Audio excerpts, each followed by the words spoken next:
గతం ఎలా గడిచిందో మీరు మర్చిపోయారు. మీ గతం మీకు పాఠాలు నేర్పలేదు.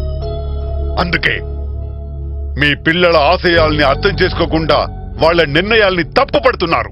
అది కాదు నాన్న, బాధ్యత గల ఉద్యోగంలో ఉంటూ ఓ ఎమ్మెల్యేని వాడు అధికారి ముందే కొట్టడం ఏంటి? కష్టపడి చదువుకుని సంపాదించిన ఉద్యోగాన్ని కాల్తంతానంటే మందలం చేయటం నేను చేసిన తప్పు. కష్టపడి డెవలప్ చేసిన బిజినెస్ ని మరింత డెవలప్ చేసుకోరంటే రాజకీయం, ఎలక్షన్ అని అనవసరంగా టైం వేస్ట్ చేసుకోవద్దని చెప్పడం అది నా తప్ప అండి? అదేం కాదు డాడీ, చైతన్య ఆలోచన విధానం నాకు నచ్చింది. దానికి తోడు సంధ్య కూడా చైతన్యతో నడవాలనుకుంటుంది. అందుకే నా బాధ్యత నేను నెరవేర్చాలనుకుంటున్నాను. అది తప్ప? నిజమే తాతయ్య, సెల్ఫ్ రెస్పెక్ట్ ని చంపుకొని బానిసలుగా ఉద్యోగంలో కొనసాగటం కంటే సంధ్య రిజైన్ చేయాలనుకోవటం correct. I appreciate her. Chaitanya, ఏం మాట్లాడుతున్నావు? మీ నాన్న నిన్ను రాజకీయాల్లోకి ఏ పరిస్థితుల్లో రమ్మన్నాడు గుర్తుందా? గుర్తుంటే సంధ్యను రిజైన్ చేయమని చెప్పు. నాన్న, చైతన్య చెప్పే దాంట్లో తప్పేమీ లేదు. ఒక ఐఏఎస్ ఆఫీసర్ గా దేశ రెవెన్యూని కలెక్ట్ చేసి, ప్రొటెక్ట్ చేసి, డిస్ట్రిబ్యూట్ చేసేది మనమే. ఏ రాజకీయ పార్టీ వస్తే ఆ పార్టీకి అనుగుణంగా దేశ ప్రజల తలరాతల్ని తిరగరాసేది మనమే కదా. చెప్పరా చెప్పు. సంధ్య అడిగిన ప్రశ్నకి సమాధానం చెప్పు. గత 30 సంవత్సరాలుగా ప్రజలందరికీ ఉచితంగా విద్యనందించే ప్రభుత్వ స్కూల్స్, కాలేజీలు, విశ్వవిద్యాలయాలు ఎన్నొచ్చాయో చెప్పగలరా? అలాగే పేద ప్రజలందరికీ ఉచిత వైద్యాన్ని అందించే అన్ని వసతులతో కూడిన ప్రభుత్వ ఆసుపత్రులను ఎన్ని కట్టించారు? ప్రభుత్వ రవాణా సంస్థలు ప్రైవేటు రవాణా సంస్థల ముందు ఎంత చిన్నబోయేలా చేశారు?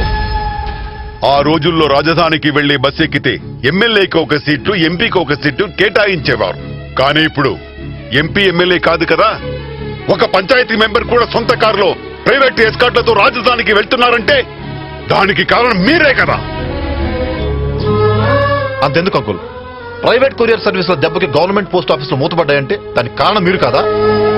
అదేంటని అడిగితే మీరు సూటిగా చెప్తారు, ప్రభుత్వ సంస్థలు ప్రైవేట్ సంస్థల కన్నా ఎఫిషియెంట్ గా పనిచేయట్లేదని. దానికి ఇదే నా సూటి ప్రశ్న.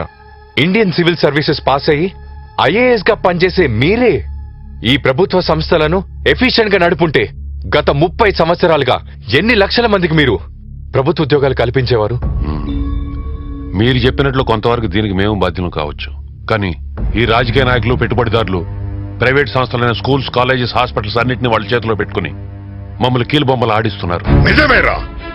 మీరు కీలుబొమ్మలుగా మారకుండా మీ గతాన్ని గుర్తిస్తే మీ బాధ్యత తెలుస్తుంది. వీడు తండ్రి కుల వృత్తిని నమ్ముకుని రోజు 10 మందికి శవరం చేసి ఫీజు కట్టాడు. అలాగే నాగ్యా నాయక్ నాన్న పొలాల్లో కాపలా కాసి ఫీజు కడితే దానికి రిజర్వేషన్ తోడైంది కాబట్టి మీరు ఈ స్థితిలో ఉన్నారు. మన కులపోలంతా మీ ఎదుగుదలను చూసి ఆ అవకాశం మనకి రాకపోతుందా అని ఎదురు చూస్తున్నారు. ఒకానొకప్పుడు మీరు పుట్టక ముందు ఎర్రటి ఎండలో కూర్చుని దారిన పోయే వాళ్ల కాళ్ల వైపు చూసేవాడిని. ఎవరి కాళ్లకు తెగిన చెప్పులు కనిపిస్తాయా అని. ఏళ్లు గడిచిపోయాయి, నా చూపులు అక్కడే ఆగిపోయాయి.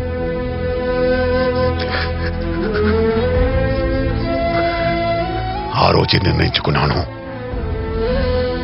నా పిల్లలు నాలా కిందకి చూడకుండా పైకి చూడాలనుకున్నాను. మిమ్మల్ని పైకి తెచ్చాను. కానీ మీరు కిందకి చూడడం మర్చిపోయారు.